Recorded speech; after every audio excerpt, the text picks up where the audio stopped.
नमस्कार दोस्तों, मैं के आपके सामने फिर हाजिर हुआ हूँ श्रीमद् भागवत गीता की सीरीज का आज का वीडियो आपके सामने प्रस्तुत करने के लिए। तो आइए शुरू करते हैं आज का ये वीडियो। दोस्तों, कल तक हमने श्रीमद् भागवत गीता की सीरीज के अध्याय नंबर 2 के श्लोक नंबर 8 तक की विस्तृत व्याख्या समझी थी। आज से हम शुरू कर रहे हैं अध्याय नंबर 2 के श्लोक नंबर 9 से विस्तृत व्याख्या। श्लोक नंबर 9 अध्याय नंबर 2। संजय ने कहा, ऐसा कहने के पश्चात गुड़ाकेश शत्रुओं का दमन करने वाला अर्जुन ऋषिकेश कृष्ण से बोला, हे गोविंद, मैं युद्ध नहीं करूंगा, और शांत हो गया। आइए इसकी विस्तृत व्याख्या भी समझ लेते हैं। दूरदर्शी संजय ने धृतराष्ट्र को सुनाए जा रहे वृतांत में संबोधित किए गए व्यक्तियों के लिए विशेष नामों का उपयोग किया है। यहाँ अर्जुन को गुड़ाकेश कहकर संबोधित किया गया है, जिसका अर्थ है निद्रा पर विजय प्राप्त करने वाला। निद्रा एक ऐसी शक्ति है जो सभी प्राणियों को कभी न कभी वशीभूत कर ही लेती है, किंतु अपनी दृढ़ शक्ति से अर्जुन ने स्वयं को इस प्रकार से संयमित किया गया था कि तभी उसकी नींद आती थी जब उसको सोने की इच्छा होती थी, और वह भी केवल अर्जुन द्वारा निर्धारित अवधि तक। अर्जुन के लिए गुड़ाकेश शब्द का प्रयोग कर संजय गूढ़ता से धृतराष्ट्र को संकेत करता है कि मनुष्यों के बीच ऐसे महानायक जो निद्रा को भी वश में कर सकता है, वह अपने अवसाद पर भी विजय प्राप्त कर सकता है। संजय ने श्री कृष्ण से ऋषिकेश अर्थात मन और इंद्रियों के स्वामी शब्द का प्रयोग किया है। इसका शाब्दिक अर्थ यह है कि जो मन और इंद्रियों के स्वामी है, वे निश्चित रूप से अर्जुन को इस किंग कर्तव्य मूढ़ता की स्थिति से बाहर ले जाएंगे। अब आइए जानते हैं श्लोक नंबर 10 जो अध्याय नंबर 2 से संबंधित है की व्याख्या के बारे में।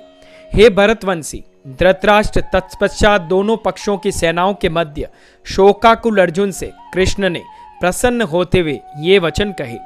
आइए इसकी विस्तृत व्याख्या जान लेते हैं। अर्जुन के शोकायुक्त कथनों के प्रतिकूल श्री कृष्ण की प्रसन्नता यह प्रदर्शित कर रही है कि परिस्थितियों से वे निराश नहीं है, अपितु इसके विपरीत वे इन परिस्थितियों में पूर्णतः प्रसन्न थे। ज्ञान युक्त होकर ही सभी प्रकार के परिस्थितियों में ऐसी समवृत्ति प्रदर्शित कर सकता है।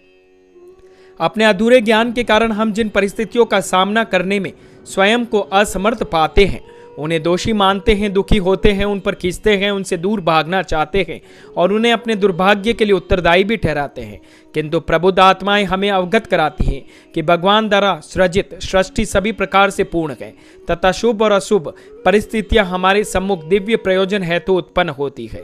ये सब हमारे आध्यात्मिक उत्थान की व्यवस्था करती है ताकि हम पूर्णता को प्राप्त करने की अपनी यात्रा में आगे बढ़ सके। जो लोग इस रहस्य को समझते हैं, वे कभी कठिन परिस्थितियों से विचलित नहीं होते हैं, बल्कि दृढ़ता और शांति से इसका सामना करते हैं। छांदोग्य निषद में यह वर्णन भी है कि भूकंप, चक्रवात, बाढ़ और तूफान जैसी प्राकृतिक आपदाएं भी भगवान द्वारा सृष्टि के सृजन के लिए निर्मित योजनाओं का ही मुख्य भाग है। यह भी कहा जाता है कि भगवान जानबूझकर कठिन परिस्थितियां उत्पन्न कराते हैं ताकि लोगों को उनकी आध्यात्मिक उन्नति की यात्रा में शिथिल होने से रोका जाए। जब मनुष्य आत्मसंतुष्ट हो जाता है, तब प्राकृतिक आपदाएं मनुष्य को अपनी पूरी शक्ति लगाकर इनका सामना करने में समर्थ बनाने के लिए उत्पन्न होती है, जिससे उसकी आत्मिक उन्नति सुनिश्चित होती है।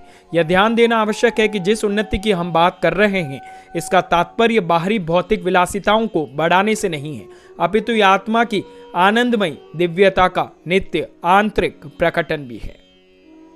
तो दोस्तों, कैसा लगा आज का ये वीडियो? अगर मेरी ये भागवत गीता की सीरीज आपको पसंद आ रही है तो प्लीज़ हमें कमेंट सेक्शन में ज़रूर बताइएगा, और कल हम जानेंगे आगे के श्लोकों के बारे में विस्तृत व्याख्या। प्लीज़ हमें लाइक, शेयर, सब्सक्राइब करना भी ना भूलें। धन्यवाद।